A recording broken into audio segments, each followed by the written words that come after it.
നമസ്കാരം. ഇന്നത്തെ പ്രധാന വാർത്തകളും തലക്കെട്ടുകളും നോക്കാം.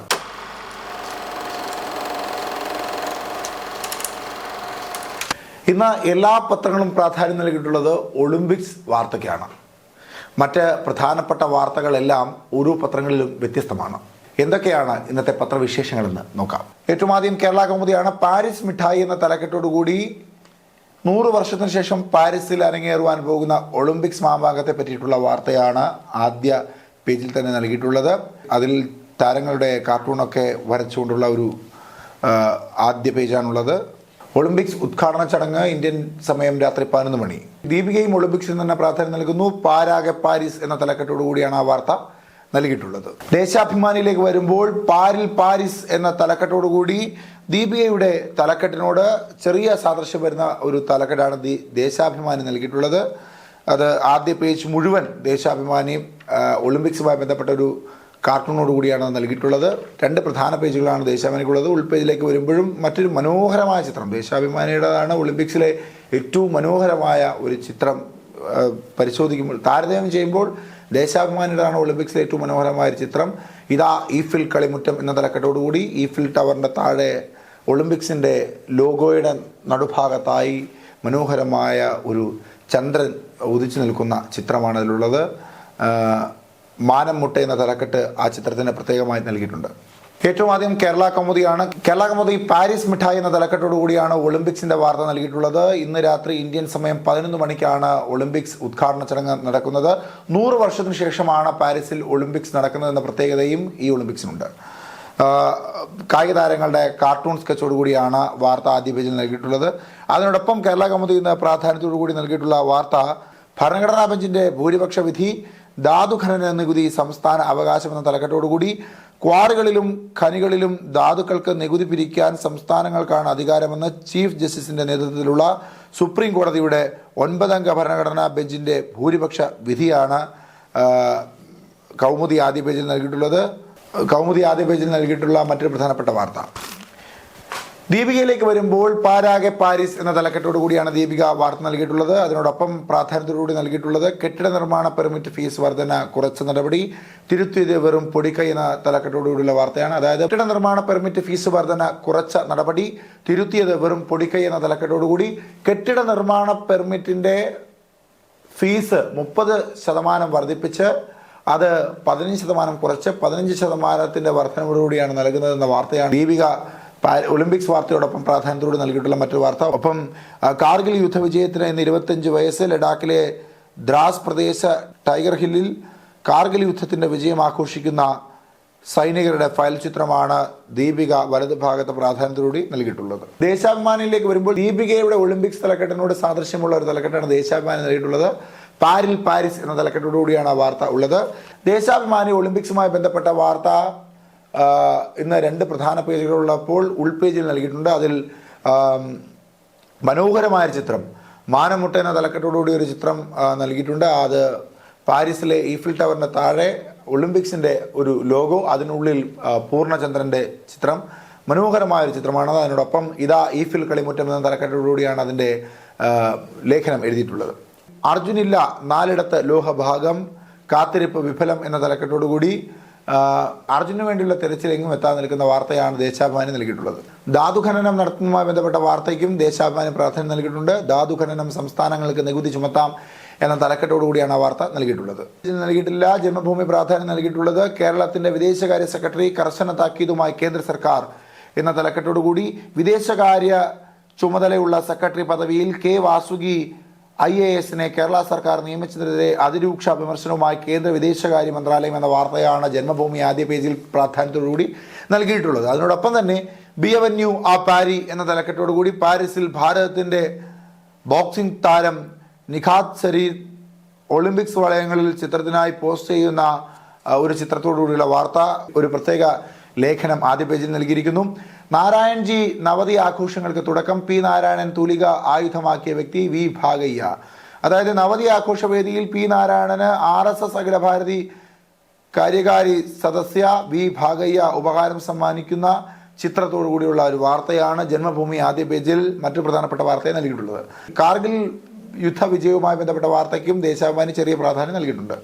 മലയാള മനോരമയിലേക്ക് വരുമ്പോൾ break the records dance India എന്ന തലക്കെട്ടോടുകൂടി പാരീസിലെ ഒളിമ്പിക്സുമായി ബന്ധപ്പെട്ട വാർത്തയ്ക്ക് മനോഹരമായ കാർട്ടൂൺ സ്കെച്ചുകളൊക്കെ ഉപയോഗപ്പെടുത്തിക്കൊണ്ടുള്ള തുടക്കമാണ് മനോരമയ്ക്കുള്ളത്. ഉൾപേജിലേക്ക് മറ്റൊരു പ്രധാനപ്പെട്ട പേജുണ്ട്. അതിൽ പ്രാധാന്യത്തോട് നൽകിയിട്ടുള്ളത് ആരോഗ്യ ഇൻഷുറൻസ് 5 വർഷമായി അംഗങ്ങളെ ചേർക്കാനാകുന്നില്ല, കാസ്പിൽ ഇടമില്ല. അതായത് കാരുണ്യ ആരോഗ്യ രക്ഷാ പദ്ധതിയിൽ 5 വർഷമായി പുതിയ അംഗങ്ങളെ ചേർക്കാനാകുന്നില്ല എന്ന വാർത്തയാണ് മലയാള മനോരമ പ്രാധാന്യത്തോടെ നൽകിയിട്ടുള്ളത്. ഒപ്പം അർജുനെ തെരഞ്ഞെടുപ്പ് ലഭിക്കാത്ത വാർത്തയ്ക്കും പ്രാധാന്യം നൽകിയിട്ടുണ്ട്. മാതൃഭൂമിയിലേക്ക് വരുമ്പോൾ പാരീസ് ലൈറ്റ്സ് എന്ന തലക്കെട്ടോടുകൂടിയുള്ള ഒരു വാർത്തയാണ്. ആദ്യ പേജ് മുഴുവനും പാരീസിന് വേണ്ടിയിട്ടാണ് നൽകിയിട്ടുള്ളത്. ഒപ്പം പ്രാധാന്യത്തോടുകൂടി 2 പേജുകളാണ് മാതൃഭൂമിക്കുള്ളത്. ഉൾപേജിലേക്ക് വരുമ്പോൾ ആധാരം ഉദാരമാവും എന്ന തലക്കെട്ടോടുകൂടി ഒരു വാർത്തയുണ്ട്. ആധാരം സംസ്ഥാനത്തെവിടെയും രജിസ്റ്റർ ചെയ്യാൻ സംവിധാനം ഒരുക്കണമെന്ന് സർക്കാരിനോട് നിയമസഭാ സമിതി. ആ വാർത്തയാണ് പ്രാധാന്യത്തോടുകൂടി നൽകിയിട്ടുള്ളത്. ഒപ്പം പെരപ്പൻകോട് തേനൂർ ഏഴായിൽ മയക്കുവെടിയേറ്റ് വീണ കാട്ടുപോത്തിനെ വാർത്തയും ആദ്യ പേജിൽ പ്രാധാന്യത്തോടുകൂടി നൽകിയിരിക്കുന്നു. മറ്റ് പ്രധാനപ്പെട്ട വാർത്തകൾ ഏതൊക്കെയാണ് നൽകിയിട്ടുള്ളതെന്ന് നോക്കാം. മാതൃഭൂമിയിൽ നിന്ന് തന്നെ ആരംഭിക്കാം. മാതൃഭൂമിയിൽ പൊഴിഞ്ഞു കുരുന്നു പൂവുകൾ എന്ന തലക്കെട്ടോടുകൂടി അച്ഛനും അമ്മയ്ക്കൊപ്പം മുച്ചക്ര സ്കൂട്ടിൽ നിന്ന് തെറിച്ചു വീണ കുട്ടി ബസ് കയറി മരിച്ച വാർത്തയാണ് പ്രാധാന്യത്തോടെ നൽകിയിട്ടുള്ളത്. കുട്ടിയുടെ പേര് വിശ്വജിത്ത് എന്നാണ്. സ്കൂൾ ബസ് ഇറങ്ങിയ വിദ്യാർത്ഥിനി അതേ ബസ് ഇടിച്ച് മരിച്ചു എന്ന മറ്റൊരു വാർത്തയുണ്ട്. അതും അതിനോടൊപ്പം തന്നെയാണ് നൽകിയിട്ടുള്ളത്. ആ കുഞ്ഞിന്റെ പേര് ഹിബ എന്നാണ്. അർജുന്റെ വാർത്തയ്ക്ക് പ്രാധാന്യം മാതൃഭൂമി ആദ്യ പേജിൽ ഇടത് ഭാഗത്തായി നൽകിയിട്ടുണ്ട്. അടിയൊഴുക്കിൽ മുടങ്ങി ദൗത്യം എന്ന തലക്കെട്ടോടു കൂടിയാണ് ആ വാർത്ത നൽകിയിട്ടുള്ളത്.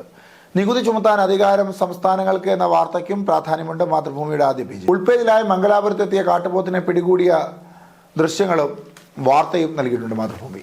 അതിനോടൊപ്പം ഉൾപേജുകളിലേക്ക് വരുമ്പോൾ കമലയ്ക്ക് തീവ്ര ഇടതു ഭ്രാന്ത്, ഭരിക്കാൻ യോഗ്യയല്ല എന്ന് ട്രംപ് പറയുന്ന ഒരു പ്രസ്താവന. ഇപ്പോൾ അമേരിക്കൻ പ്രസിഡന്റ് തെരഞ്ഞെടുപ്പ് നടക്കുന്ന വേളയിൽ ഈ പ്രസ്താവനയ്ക്ക് വലിയ പ്രാധാന്യമാണ് ഉള്ളത്. മലയാള മനോരമയിലേക്ക് വരുമ്പോൾ ഉൾപേജിൽ സംസ്ഥാനങ്ങൾക്ക് അധികാരപരിധി ലംഘിക്കരുത്, വിദേശകാര്യ മന്ത്രാലയം എന്ന തലക്കെട്ടോടുകൂടി സംസ്ഥാന സർക്കാരിന്റെ വിദേശ സഹകരണത്തിന്റെ ചുമതല ഡോക്ടർ കെ വാസുകിക്ക് നൽകിയതിനെ വിദേശകാര്യ മന്ത്രാലയം വിമർശിച്ച വാർത്ത പ്രാധാന്യത്തോടെ നൽകിയിരിക്കുന്നു. ഒപ്പം ഭക്ഷ്യവിലക്കയറ്റം നിയന്ത്രിക്കണം, ധർമ്മകീർത്തി ജോഷി നടത്തിയ ഒരു ആവശ്യം, അതുമായി ബന്ധപ്പെട്ട വാർത്ത. ഇനി ഉൾപേജിലേക്ക് വരുമ്പോൾ കാട്ടുപോത്തിനെ കാട് കയറ്റി എന്ന തലക്കെട്ടോടുകൂടി കാട്ടുപോത്തിനെ പിടികൂടിയ ദൃശ്യങ്ങളോടുകൂടിയുള്ള വാർത്ത. അങ്ങനെയാണ് മലയാള മനോരമ വാർത്തകൾ നൽകിയിട്ടുള്ളത്. ജന്മഭൂമിയിൽ 10 നാൾ പിന്നിട്ടു, മഴയും ഒഴുക്കും തടസ്സം, ട്രക്കിലേക്ക് എത്തിയില്ല. അർജുന്റെ വാർത്തയ്ക്ക് ചെറിയ പ്രാധാന്യത്തോടുകൂടി ജന്മഭൂമി ആദ്യ പേജിൽ തന്നെ നൽകിയിട്ടുണ്ട്. ഒപ്പം സെക്രട്ടേറിയറ്റിൽ ഭരണസ്തംഭനം, ഇ ഫയലിംഗ് പണിമുടക്കി എന്ന തലക്കെട്ടോടുകൂടി സെക്രട്ടേറിയറ്റിൽ ഭരണസ്തംഭനം 2 ദിവസമായി ഇ ഫയലിംഗ് പണിമുടക്കിയതോടെ ഫയൽ നീക്കം നിലച്ചു എന്ന വാർത്തയാണ് ജന്മഭൂമി ആദ്യ പേജിൽ പ്രാധാന്യത്തോടുകൂടി നൽകിയിട്ടുള്ളത്. ദേശാഭിമാനിൽ വിരണ്ടോടിയ കാട്ടുപോത്തിനെ മയക്കുവെടിയെ നൽകി പിടികൂടിയ വാർത്തയ്ക്ക് പ്രാധാന്യമുണ്ട്. ഒപ്പം ഇ ഗ്രാൻസ് കുടിശ്ശിക കൈമാറി എന്ന തലക്കെട്ടോടുകൂടി പട്ടിക വിഭാഗം പിന്നാക്ക വിദ്യാർത്ഥികളുടെ ഇ ഗ്രാൻസ് കുടിശ്ശിക തീർത്ത് മുഴുവൻ തുകയും വിതരണം ചെയ്ത വാർത്ത പ്രാധാന്യത്തോടുകൂടി നൽകിയിരിക്കുന്നു ദേശാഭിമാനി. നീതി ആയോഗ് യോഗം ബഹിഷ്കരിക്കാൻ 8 മുഖ്യമന്ത്രിമാർ എന്ന തലക്കെട്ടോടുകൂടി പഞ്ചാബ് മുഖ്യമന്ത്രി ഭഗവത് സിംഗ് മാൻ, ജാർഖണ്ഡ് മുഖ്യമന്ത്രി ഹേമന്ത് സോറൻ എന്നിവരും 27 നടക്കുന്ന നീതി ആയോഗ് യോഗം ബഹിഷ്കരിക്കുമെന്ന വാർത്തയാണ് ദേശാഭിമാനി പ്രാധാന്യത്തോടെ നൽകിയിട്ടുള്ളത്.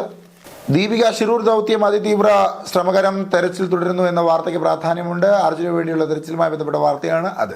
അഞ്ചൽ രാമഭദ്രൻ വധക്കേസ് CPM ജില്ലാ കമ്മിറ്റി അംഗം ഉൾപ്പെടെ 14 പ്രതികൾ കുറ്റക്കാർ എന്ന തലക്കെട്ടോടുകൂടി INTSU നേതാവ് അഞ്ചൽ രാമഭദ്രനെ വെട്ടിക്കൊലപ്പെടുത്തിയ കേസിൽ CPM ജില്ലാ കമ്മിറ്റി അംഗം ഉൾപ്പെടെയുള്ള 14 പ്രതികൾ കുറ്റക്കാർ എന്ന വാർത്തയാണ് ദീപിക പ്രാധാന്യത്തോടുകൂടി ആദ്യ പേജിൽ നൽകിയിട്ടുള്ളത്. മാധ്യമത്തിലേക്ക് വരുമ്പോൾ ബഡ്ജറ്റ് ചർച്ച അടിയുടെ വക്കിൽ എന്ന തലക്കെട്ടോടുകൂടി ഇരുപക്ഷവും വർദ്ധിത വീര്യത്തോടെ ലോക്സഭയിൽ 3ാം മോദി സർക്കാരിന്റെ പ്രഥമ ബജറ്റിലുള്ള ചർച്ച ലോക്സഭയിൽ അടിയുടെ വക്കിലും എത്തി എന്ന വാർത്തയാണ് നൽകിയിട്ടുള്ളത്. കേന്ദ്രമന്ത്രി രവനീത് സിംഗ് ബിട്ടുവും കോൺഗ്രസ് MP ചരൺജിത്ത് സിംഗ് ചിന്നിയും ലോക്സഭയിൽ വാക്പോരിൽ ഏർപ്പെടുന്ന ഒരു ചിത്രമുണ്ട്. അതിനോടൊപ്പം തന്നെ പേരുമാറ്റം രാഷ്ട്രപതി ഭവനിലും രാഷ്ട്രപതി ഭവന്റെ ദർബാർ ഹാളിന്റെയും അശോക് ഹാളിന്റെയും ഒക്കെ പേരുകൾ മാറ്റിയിരിക്കുന്നു എന്ന വാർത്തയാണ് മാധ്യമം ആദ്യ പേജിൽ പ്രാധാന്യത്തോടെ നൽകിയിട്ടുള്ളത്. ദർബാർ ഹാളിനെ ഗണതന്ത്ര മണ്ഡപ് എന്നും അശോക് ഹാളിനെ അശോക് മണ്ഡപ് എന്നും പേര് മാറ്റിയിരിക്കുന്നു. കേരളം വിദേശ സഹകരണ സെക്രട്ടറിയെ നിയമിച്ചത് ഭരണഘടനാ വിരുദ്ധമെന്ന് കേന്ദ്രത്തിന്റെ വാർത്തയ്ക്ക് പ്രാധാന്യം നൽകിയിട്ടുണ്ട് മാധ്യമം ആദ്യ പേജിൽ തന്നെ. ഇനി കൗതുകരമായ വാർത്തകളും കാർട്ടൂണുകളും പരിശോധിക്കാം. മാധ്യമത്തിൽ കാട്ടുപോത്തിനെ മയക്കുവെടി നൽകി പിടികൂടിയ വാർത്തയ്ക്ക് പ്രാധാന്യം നൽകിയിട്ടുണ്ട്. ഭീതിയിലാഴ്ത്തി കാട്ടുപോത്ത്, നീണ്ട ശ്രമത്തിനൊടുവിൽ മയക്കുവെടി വെച്ച് പിടികൂടി എന്ന തലക്കെട്ടോടുകൂടിയാണ് ആ വാർത്ത നൽകിയിട്ടുള്ളത്. മലയാള മനോരമയുടെ കുഞ്ചുക്കുറുപ്പ് എന്ന കാർട്ടൂൺ പരമ്പരയിൽ ജനങ്ങളാണ് വലിയവരെന്ന CPM സംസ്ഥാന സെക്രട്ടറി ബിനോയ് വിശ്വത്തിന്റെ ലേഖനം. അതിന് ആ കാർട്ടൂണിന് തലക്കെട്ട് നൽകിയിട്ടുള്ളത് വലിയേട്ടൻ എന്ന് ബഹുമാനത്തോടെ പറയണം എന്ന തലക്കെട്ടാണ് അതിന് നൽകിയിട്ടുള്ളത്. മാതൃഭൂമിയിലേക്ക് വരുമ്പോൾ കാകദൃഷ്ടി എന്ന മാതൃഭൂമിയുടെ കാർട്ടൂൺ പരമ്പരയിൽ പാർട്ടിക്കെതിരെ പറയാൻ ഞാൻ മണ്ടനാണോ, വാക്കുകൾ വളച്ചൊടിച്ചു എന്ന G സുധാകരന്റെ പ്രസ്താവന. നമ്പി ആരെന്ന് ചോദിച്ചു, നമ്പി ആരെന്ന് ചൊല്ലിനേൻ, നമ്പി കേട്ട കഥ കോപിച്ചു തമ്പുരാനെ പൊറുക്കണം എന്ന തലക്കെട്ടോടു കൂടിയാണ് ആ കാർട്ടൂൺ നൽകിയിട്ടുള്ളത്. സ്പോർട്സ് പേജുകളെല്ലാം ഇന്ന് ഒളിമ്പിക്സിന് വേണ്ടി തുറന്നു കൊടുത്തിരിക്കുകയാണ്. വ്യത്യസ്തമാർന്ന ആർട്ടിക്കിളുകൾ, വ്യത്യസ്തമാർന്ന ചിത്രങ്ങൾ, മനോഹരമായ വാർത്തകൾ. എന്തായാലും അടുത്ത ദിവസം വ്യത്യസ്തമാർന്ന വാർത്തകളും വിശേഷങ്ങളുമായി കാണാം. നന്ദി.